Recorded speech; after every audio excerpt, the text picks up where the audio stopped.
Good evening, Trinidad and Tobago.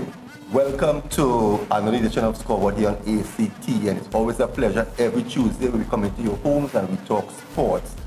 Let me say a big shout out to all the loyal viewers and supporters of this program, and we aim to please. Tonight we're going to be talking futsal football, and it's a pleasure to have my good friend. I should call him my good friend because we have come a long way since we first met, and I was really appreciating what he's doing for the sport of futsal. And let me introduce the president of the Futsal Association of Trinidad and Tobago, Geofrey Edwards. Geofrey, it's a pleasure, and it's always a pleasure. And good afternoon, viewers. And it's interesting that you mentioned friend because it's a fact. And the more we develop the sport of futsal in Trinidad and Tobago, it will be remiss of me not to remember the persons who continue to toil with us. And George Matheson, as well as Scoreboard, this show has been an integral part of the development of Futsal Association of Trinidad and Tobago. And to the owners of this station, AX, I want to let you all know that you all have a gem of a sports journalist and a program that really speaks to community-based engagement with a national drive, and futsal is definitely one of them. I appreciate that. I don't look for all those I just go there and do what I'm supposed to do and let the people speak for themselves. Well, we all know that everything has been opened back up. The return to play policy is there, so everybody's trying to get things rolling. It's been 2 years, but I know that the futsal have been working throughout the 2 years. So you all were not one of the organizations that were just stagnant. Yeah. And you all were there. Now I know that come the 11th to the 14th in Tobago, you all having a futsal camp. Yeah. But before we get into that, let's talk a bit about, for the past 2 years, what has the Futsal Association been up to? Well, return to play, yes, I'm a recipient of return to play. Yes, on Sunday I would have been at the Larry Joseph Memorial game in Library. And I got a elbow to face, which resulted in. Yeah. So I'm happy to be a product of the return to play. With that being said, over the last 2 years, a lot of persons may have argued, quarreled as to COVID-19, but I believe that once we are living, we have to adapt, we have to adjust, we have to grow, we have to develop. And what did that mean for Futsal Association of Trinidad and Tobago? We were just about, and the Bible says it, man plan. Yeah. God does his own thing. Yeah. And that's exactly what happened. Georgie, December come, we sat down, we had brilliant plans. January, we ready to execute the plans. March, boom, lockdown. And we called the team together and we decided, what are we going to do? How are we going to speak to our stakeholders? Because that's how we see events. That's what we saw our calendar of ventures and events to be, speaking to our stakeholders. And that led to Futsal 868 Corner Talks. Our very first episode came 2 Sundays into the pandemic, and we never thought that it would have grown into a weekly contribution to the Sunday afternoon show, to the Sunday afternoon schedule of events that persons will want to be a part of. And Futsal 868 Corner Talks in December of last year celebrated 75 episodes in those 2 years. We are on a bit of a hiatus because we are doing in our continuous effort to improve on the products that we offer. We are measuring twice and cutting once in terms of what next for Futsal 868 Corner Talks. But Futsal 868 Corner Talks came about, as I said, as a result of how do we speak to our stakeholders? How do we get persons to know who we are? In these 75 episodes, we have spoken to an individual from every single continent, to the sport of futsal. But Futsal 868 Corner Talks also there are 3 pillars to the show. 1, futsal, and everything about futsal. 2, social issues where sport is involved, and that came about with the George Floyd matter. Because when we looked left, when we look right, we realized that no national sporting organization, no national governing body, locally, regionally, saw it fitting to speak to it. And when I turned on ESPN, I saw that ESPN was speaking to it, and I said, no, we need to speak to it. And that led to 3 episodes of social justice and racial inequality, and we had persons such as Mr. Brian Lewis, president of TTOC, I did follow a couple of them. Kenwin Jones, we had the former Lord Mayor of Bristol, and why I mentioned Bristol is because that is the city in London, southern city in England, where they actually they threw a statue of a slave owner into the river, and it went viral. So it was beautiful, and then we just continue to add value to that. And then the last one is Sport and, which is an educational component where we saw that sport can be married with any and every single discipline: facilities management, project management, technology, finance, etc., etc. Corner Talks helped us as well to understand the online platform and how do we, again using the same phrase, speak to our stakeholders. That led us to teaming up with an organization called Futsal Solutions, head by the former head coach of the Chinese national futsal team, who is now the head coach of Finland's national futsal team, Mr. Sergio Gargelli, and his organization, to be able to put on online coaching education series. Successful again. We were able to certify the very first futsal coach in Barbados, which happens to be a female. We had participants from Jamaica, Barbados, St. Kitts and Nevis, and Trinidad and Tobago. I mean, God's blessing, amazing success. We moved on further to be able to do something called Kids Connect, a free mental health workshop for children or participants between ages of 7 to 21, where we had qualified social workers, mental health experts, practitioners, psychologists who would give up their time for our per age group and give age-specific and appropriate conversations to mental health. In our second edition, we would have clocked over 600 children. That's good. And over 100 parents. And we have done it in association with Dash Street Youth Empowerment Committee. Justin Lewis and his team, amazing. I just love to work with them. And we just continue to grow. So it's just a matter of continuation of operating in that virtual space. But now that we are returned to play, we're also going to return to play. So yeah, that's just speaking about it, it's like, wow, 2 years play already, boy Georgie.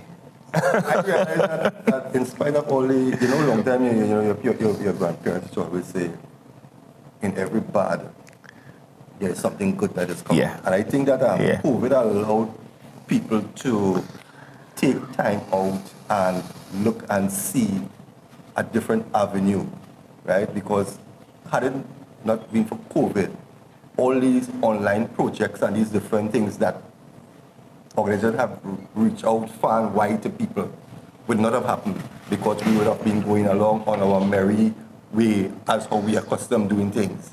It's really interesting to mention that, because we are late to the party when it comes to digitization and digital transformation as a country, because I happened to visit the 2020 Dubai Expo, and it's called 2020 because they kept the name. It was supposed to be held.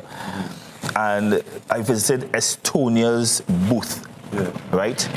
And Georgie, Estonia is leading digital transformation globally as a country, Estonia. Not China, not Japan, not South Korea, not USA, not the major players, Estonia. Yes, we in Trinidad and Tobago have an MOU with Estonia to help our digital transformation as well, which is good to know. But we were forced to adjust, and still there are many national governing bodies, national sport organizations, who still have not adjusted and think that, because we are returning to play means that things are going to go back as it was pre-COVID. Yeah. That's not going to be the case. Right. So I took time to mention that because we have to understand that digital transformation and how we operate, how we deal with our stakeholders, especially younger generation, and how they consume sports is changing. And we have to be prepared for that. We as sporting leaders have to deal with that. And I'm not saying that the Futsal Association and Trinidad and Tobago have the answers, but we have a ticket to the party. And our members, as a matter of fact, we just had 4 of our members who graduated from the postgrad diploma in the UE FIFA CIS Sport Management Program. That helps us to be able to get these individuals who are part of the team to be able to propel us into the next era of sport and sport management.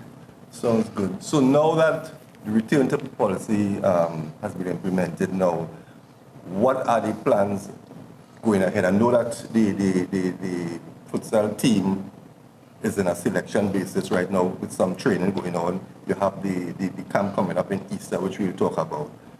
But what is the road ahead for futsal? Well, I like the fact that you mentioned the futsal team, and I want your viewers to understand the relationship between the Futsal Association of Trinidad and Tobago and TTFA. Mm-hmm. It is a relay team. Okay. We as Futsal Association of Trinidad and Tobago constitutionally are here to develop and grow the sport of futsal on the island, which includes coaches and also a talent pool. Right. We then hand that baton to TTFA, who are tasked with preparing a national team for any FIFA or IOC event. Okay. You understand what I'm saying? So when it comes to national team selection, players and technical team, that is on TTFA. We will assist when they ask us to assist. But if it's everything else in terms of activities when it comes to futsal in Trinidad and Tobago, we are tasked with the responsibility for it. Yeah, that's on programs, correct. On events, correct. On tournaments. Correct. Right. Now, the thing about it is that because of what we have been doing, futsal is now becoming a buzzword. And there's a lot of organizations and individuals and entities who would be doing futsal events. And I want the public at large to be able to understand that we at the Futsal Association of Trinidad and Tobago is willing to work with anybody, any organization who wants to be able to do it and do it properly. Mm-hmm. Because the rules and regulations of futsal are different. Right. And if it is you want to be, if you have an injury, you go to a doctor. You don't go to a lawyer. Yeah. So by that saying, we would like you all to work with us, and we are easy to be found, we'll talk about that later on. These are our contact details. But we're willing to work with everybody. As regards to our camp, as soon as the Prime Minister say doors open, Georgia jumping up, plane and head out. And in one of the countries I went to was England. And whilst there, I networked with many of the gatekeepers of English futsal and also UFA futsal. And that led to Mr. Ben Tadmore, who is the former head coach, assistant head coach of the English national futsal team, to be here in Tobago next week from the 11th to the 14th. Right. The reason that is not the 15th is because the 15th is Good Friday. Mm-hmm. But we have 100 children between the ages of 7 to 17 who would be getting already registered, who will be under the watchful eyes of Mr. Tadmore. Mm-hmm. What we have done as well is that we have selected 4 coaches who would have completed the FIFA futsal coaching course in 2019 and also the CONCACAF futsal coaching course in 2018 to be head coaches with Mr. Tadmore. Mr. Tadmore is the instructor, then we have the head coaches. Then we have Tobago-based coaches who are assistant coaches who will be working with Mr. Tadmore to gain that further experience. Correct, to be able to execute the camp. Yeah. So there's a continuity process in terms of our coaching education. We also have volunteers and other coaches who, thank God that we can get more numbers, who will be looking on to see how do you execute futsal specific. That experience will go far. Correct. And interestingly enough is that on Saturday we had an hour-long session with the coaches virtually. and he was able to share with them the I will use the word curriculum, the 4-day curriculum that he wants to execute, and the buy-in from the team, and everybody is gearing up, ready to go. This could not have been done without our Tobago representative, Futsal Association as a Tobago representative, Mr. Richard Goddard, who has been working tirelessly as regards to getting things done, even when I was abroad, working along with the Futsal Association executives, our General Secretary, Corinne Cecilia David, and our Vice Presidents in order to make sure that the camp comes off the way we like it to come off, yeah? So more or less everything is already in place? More or less everything is already in place. I mean, we just have a few I's, dots and T's across in terms of sport management, project management, but generally speaking, everything is in place, and really and truly, Georgie, there's a few persons I have to thank, and will be remiss of me. When is the coach due in? He will be coming in on Thursday, this Thursday, the 7th. But it will be remiss of me not to be able to say thank you very much, first and foremost, to Republic Bank TNT. They have stepped up both in terms of finances and kind. Right. God's blessings again, Georgie, because people talking about the pandemic and God just... Yeah, because a lot of people are using the pandemic now as a further excuse not Republic Bank. Yeah. Not Republic Bank. The Tobago House of Assembly, through the Division of Community Development, Youth Development and Sport, the Sunny Water, Crusoe's Holiday Apartments, Jesus Christ Makes a Difference Supermarket, and J-Mark Industries. To the parents of the and the guardians, also the police youth clubs in Tobago have been, tremendous. We do not see futsal as a crime prevention tool, like many persons like to say, but we see futsal as a sport for development initiative. And for that, we are very happy that the police youth clubs are seeing it as well and be working with us when it comes to this initiative. 4 days where the persons can be able to learn, train, play futsal. Now, is there a registration? Yes, so it's $100.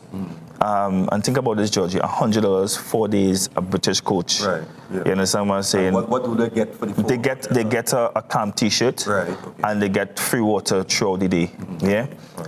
It is an hour to hour and a half sessions for each age group. You understand that you learn the rudiments of the game. And again, as I said to you, $100. It can't go wrong. That's something I always kind of talk about, because when futsal first started, I always say, futsal needs to be started at a small age. It needs to be in primary school, it needs to be in secondary schools, because you cannot wait for somebody 15, 16, 17, 18 years playing small goal and then want to come in to futsal and expect them to be a great futsal player. Yes, you have the exception who will come in there and think, but if you really want great futsal players, you need to groom them from the 7-year-olds, so when they come up, they develop, they breathe in, they sleep in futsal, not small goal. Georgie, is interesting to say, because it's something we keep speaking about throughout, and you always get me somehow or the other to mention my father.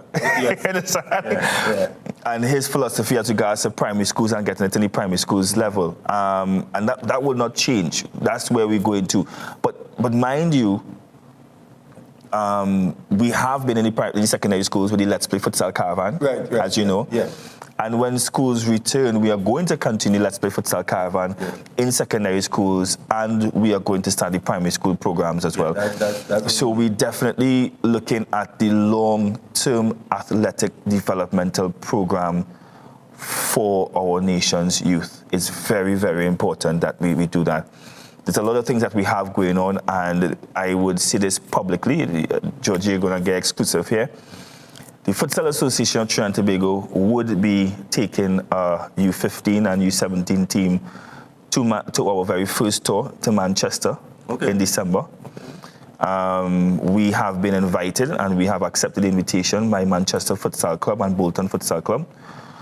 We will be in Manchester for 10 to 14 days, training with them, playing games with them, socializing with them. The tour also includes trips to see the stadium of Manchester City and Manchester United, which, by the way, Manchester Futsal Club has a relationship with both of those football entities. They actually, their youth teams actually play their youth teams as well, futsal football, and it shows the unison that is in terms of development of futsal in the city of Manchester.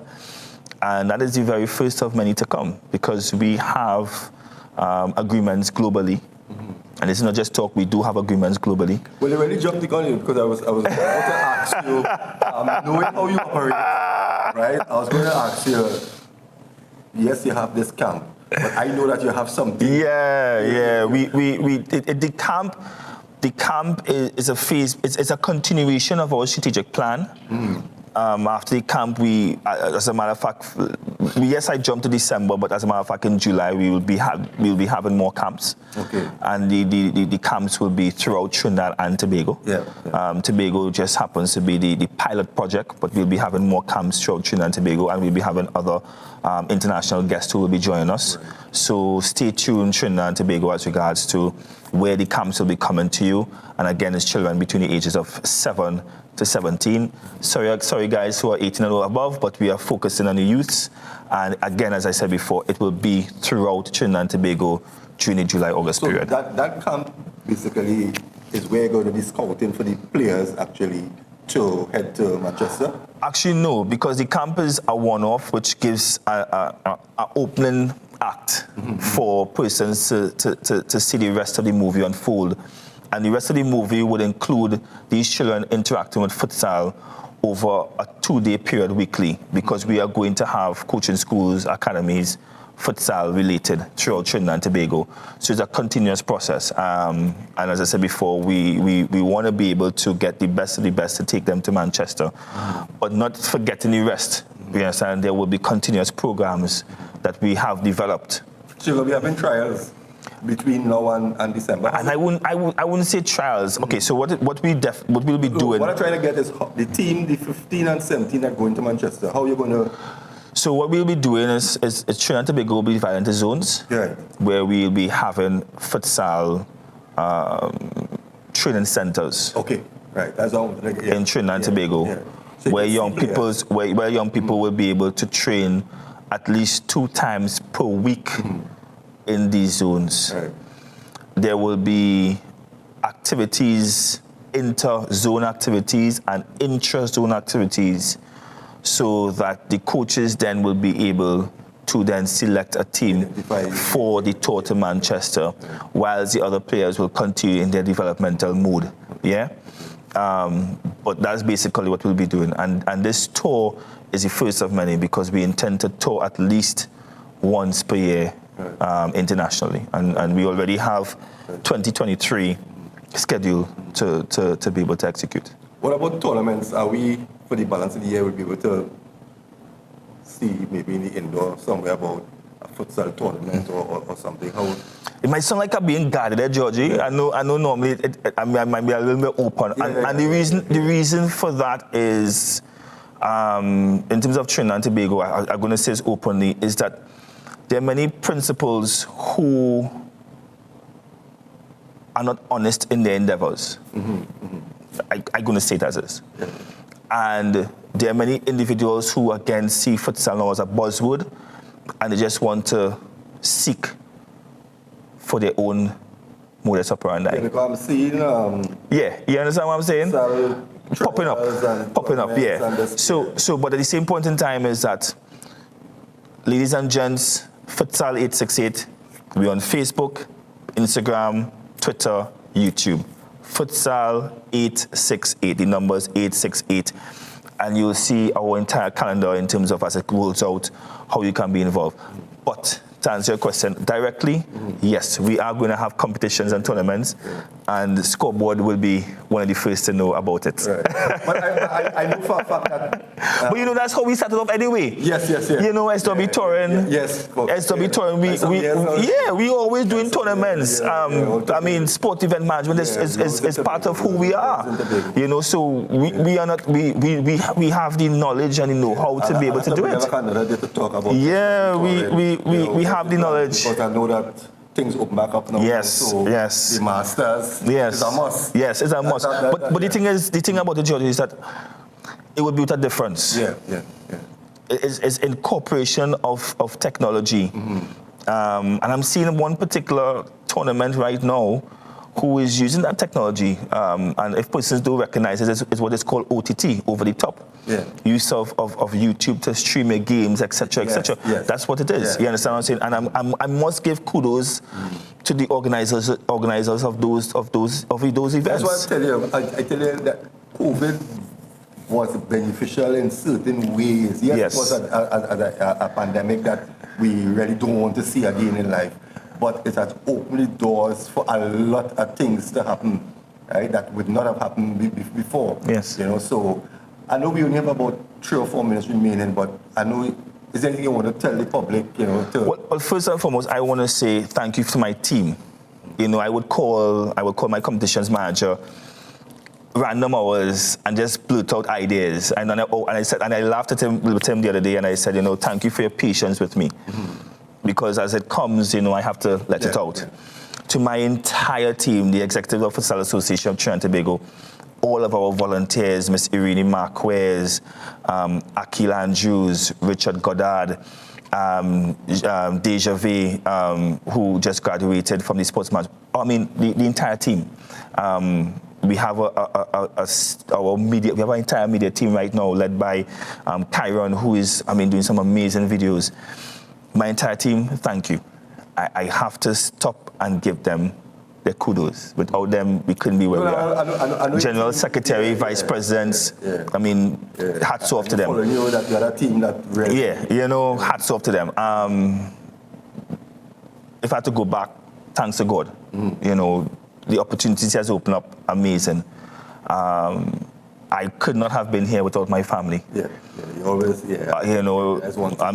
mom and dad, love for sports is my dad. Thank you very much. But to Trinidad and Tobago, futsal, the fastest growing indoor sport in the world, the T20 of football, join us. If you have a child between the age of 7 to 17, send us a message. No matter where you are in the country, send us a message on Instagram, on Facebook, on Twitter, on YouTube, Futsal 868. We'll respond to you. We'll get your details because we are coming to serve you. Any organization who wants to part of the Futsal Association of Trinidad and Tobago, get in contact with us. And more so, if it is you want to know more about futsal as well, we'll always be with Georgie. A pleasure. Viewers, if you miss any part of the program, remember there's a repeat tomorrow at 1 p.m. and also on Saturday. And Geoffrey will be back. He will be back because there's a lot more we still have to talk about. So we have come to the end of the program, and don't be surprised you might see me someday in between the 11th to the 14th in Tobago. We hope that you did enjoy the program, and we look forward to having you next week with us. Same time, same channel. Be blessed, and we open up, but still be safe. Thank you.